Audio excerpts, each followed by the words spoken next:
Outright ये कह देना कि एक देश एक चुनाव के हम पक्ष में नहीं है। अरे चर्चा तो करो भाई, आपके विचार होंगे।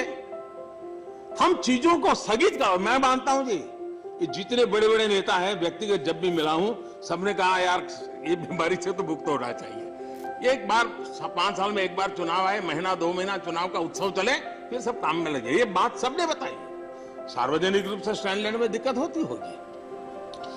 क्या ये समय की मांग नहीं है कि हमारे देश में कम से कम मतदाता सूची तो एक हो? सध्या विधानसभा निवडणुकीचा माहोल सुरू आहे आणि रोज एक नवीन बातमी समोर येते। महाविकास आघाडी आणि महायुती निवडणुकीसाठी जोमाने कामाला लागले। लोकसभेला आलेलं अपयश पुन्हा येऊ नये यासाठी युतीकडून केले जातील तेवढे प्रयत्न सुरू आहेत। आणि आता यातच पंतप्रधान मोदींनी एक निर्णय दिलाय, जो की निवडणुकीच्या दृष्टिकोनातून अतिशय महत्त्वाचा मानला जातो। काय आहे तो निर्णय आणि त्याचा काय परिणाम होईल जाणून घेऊयात या व्हिडिओमधून। जसं भारतीय जनता पक्षाचं सरकार आलंय तसं वन नेशन वन इलेक्शन हे आपण सतत ऐकत आलो आहोत। ते लागू करण्यासाठी एका समितीची स्थापनाही केली होती। अखेर या समितीनं निर्णय घेत वन नेशन वन इलेक्शन हे धोरण लागू केलंय। पंतप्रधान नरेंद्र मोदींनी ट्विट करत त्याची माहिती दिली आहे। ते म्हणाले, हे लोकशाहीला पुढे नेण्यासाठी टाकलेलं एक पाऊल आहे। या निर्णयाचे महाराष्ट्राचे मुख्यमंत्री एकनाथ शिंदे यांनी स्वागत केले। आता हा निर्णय झाला, सगळं झालं, पण हे वन नेशन वन इलेक्शन नेमकं आहे तरी काय आणि त्याचा फायदा काय आहे तेही समजून घेऊया। वन नेशन वन इलेक्शन म्हणजे सरळ भाषेत सांगायचं झालं तर देशात लोकसभा आणि विधानसभेच्या निवडणुका एकाच वेळेस घेणं। नागरिकांना या दोन्ही निवडणुकांसाठी एकाच वेळी मतदान करता येणार आहे। सध्या देशामध्ये विधानसभा आणि लोकसभेच्या निवडणुका वेगवेगळ्या वेळी दर 5 वर्षांनी घेतल्या जातात। मात्र आता या नवीन निर्णयामुळे त्या एकाच वेळी घेतल्या जाणार आहेत। आता याचा नेमका फायदा काय आहे? तर एक देश एक निवडणूक लागू झाल्यानंतर सगळ्यात मोठा फायदा म्हणजे निवडणुकांवरील खर्च कमी होईल।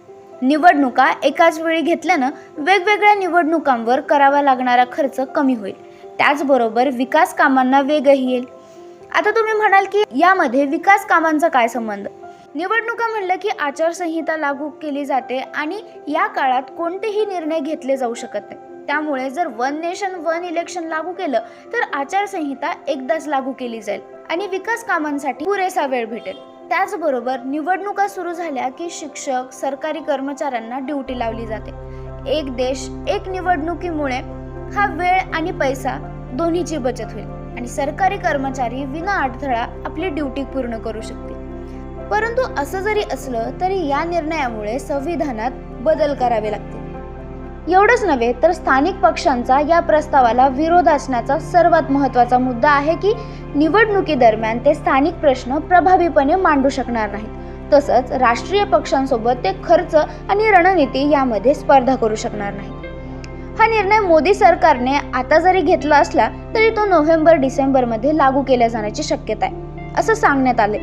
तसंच सादर केलेल्या अहवालात असंही सांगण्यात आले की एक देश एक निवडणूक लागू करण्यासाठी अनेक राज्यांच्या विधानसभांचा कार्यकाळ कमी केला जाईल। ज्या राज्यांमध्ये 2023च्या अखेरीस विधानसभा निवडणुका होणार आहेत त्यांचा कार्यकाळ वाढवला जाऊ शकतो।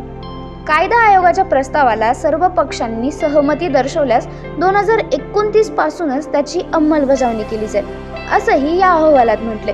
तसंच यासाठी डिसेंबर 2026 पर्यंत 25 राज्यांमध्ये विधानसभा निवडणुका घ्याव्या लागतील। तुम्हाला याबाबत काय वाटतं हे आम्हाला कमेंट बॉक्समध्ये सांगायला विसरू नका। जर तुम्हाला व्हिडिओ आवडला तर व्हिडिओला लाईक करा, शेअर करा आणि आमच्या चॅनलला सबस्क्राईब करा।